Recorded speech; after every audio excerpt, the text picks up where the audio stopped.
The diner on Ocean Drive was nothing fancy. Just a cozy little spot where tourists grabbed pancakes after a long night, and locals came for coffee strong enough to wake the dead. For Emily, it was more than a job. After her husband's sudden passing, it became the only thing keeping her and her 7-year-old son afloat. That morning, she noticed the man in the corner booth instantly. Tailored suit, silver watch that probably cost more than the diner, and an expression that said the world owed him everything. When she approached, he didn't even look up from his phone. Finally, he muttered, "Black coffee, eggs, and make it quick. I don't have all day." Emily's smile faltered. "Good morning to you too," she said lightly, trying to diffuse the tension. "Just take the order." "That's what you're here for, isn't it?" he snapped. For a second, the diner's clinking silverware seemed to go silent.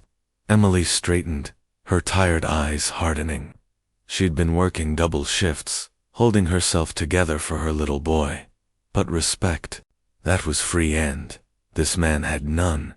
"Sir," she said calmly, "we treat people kindly here. If you can't manage that, I won't serve you."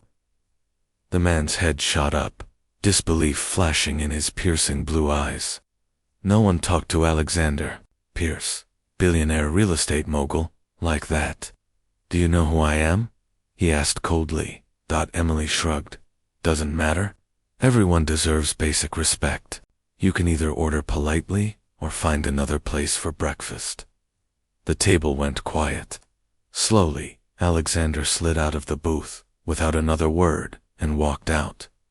The next morning, Emily arrived at the diner, dreading the fallout.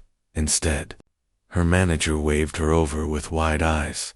"Emily, there's a man here asking for you." Outside, a black car idled at the curb. Standing beside it was Alexander, but his expression was different, less steel, more humility. "I came too. Apologize," he said quietly. "You were right yesterday. I was in a bad place. But that's no excuse to treat anyone the way I did." He handed her an envelope. Emily frowned and opened it, then froze. Inside was a deed, a beachfront villa just miles from the diner. "Paid in full." "I heard about your son," Alexander said softly. "You've been through more than anyone should. I can't undo yesterday, but I can give you and your boy a fresh start." Emily's voice trembled. "I can't accept this. I was just doing my job." "You weren't just doing your job," he said. "You reminded me I'm human. That's worth more than money." Tears blurred her vision as her son ran up, clutching her hand. For the first time in years, Emily felt the weight on her shoulders lighten. Sometimes, one act of courage doesn't just change a day, changes a life. Emily Carter had worked at the Ocean Drive diner for 6 years. It wasn't glamorous, but it paid the bills and kept food on the table for her and her son, Noah. Life hadn't been kind since her husband's sudden passing 2 years ago. Between double shifts, overdue rent, and daycare costs, Emily had learned to keep her head down and push through every day with a smile. When her feet ached and her heart was heavy, that Tuesday morning started like any other. The salty breeze wafted through the cracked window, the sound of seagulls competing with the sizzling of bacon. Emily balanced 3 coffee pots and greeted regulars with her practiced warmth. Then the door opened, and in walked a man who didn't fit the diner's humble setting at all. His suit was perfectly pressed, his shoes shone like mirrors, and the watch on his wrist probably cost more than her apartment rent for a year. He slid into the corner booth, his eyes fixed on the glowing phone in his hand. Emily approached with her notepad. "Good morning. What can I get you?" Without looking up, he muttered, "Black coffee, eggs, toast. Make it quick." Her smile faltered, but she kept her tone polite. "All right. How would you like your just bring it?" he interrupted sharply. "And don't take forever. I'm busy." Emily's fingers tightened on the notepad. Exhaustion and frustration pooled inside her chest. She'd been yelled at by customers before, but something about his tone, cold, dismissive, as if she were beneath him, hit a nerve. She took a breath and steadied her voice. Sir, we try to treat everyone with kindness here.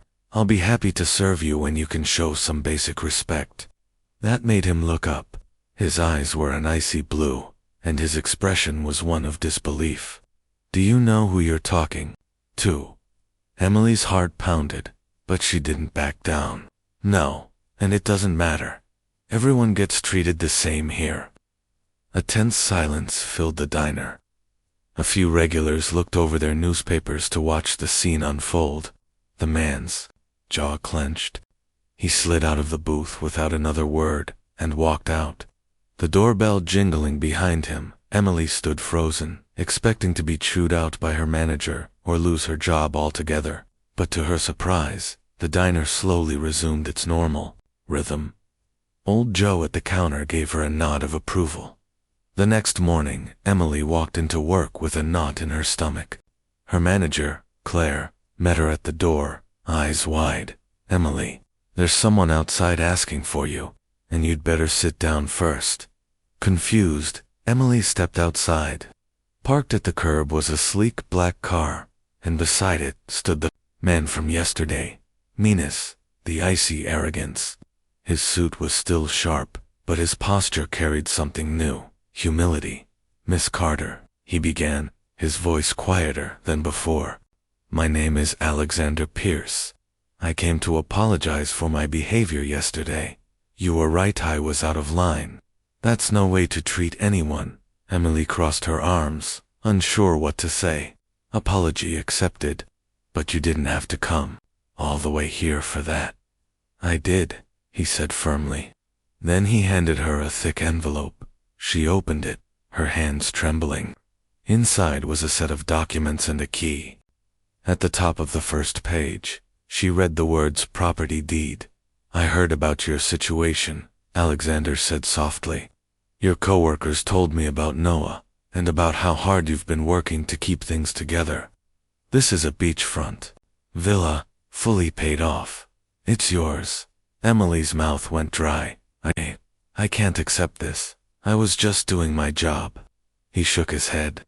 You weren't just doing your job. You reminded me of something I lost a long time ago. My mother was a waitress. She raised me alone after my father left. Somewhere along the way, I forgot where I came from, forgot what really matters. Tears pricked Emily's eyes as she clutched the envelope. I have more money than I'll ever need, Alexander continued, his voice steady but thick with emotion. But what you gave me yesterday, that was priceless.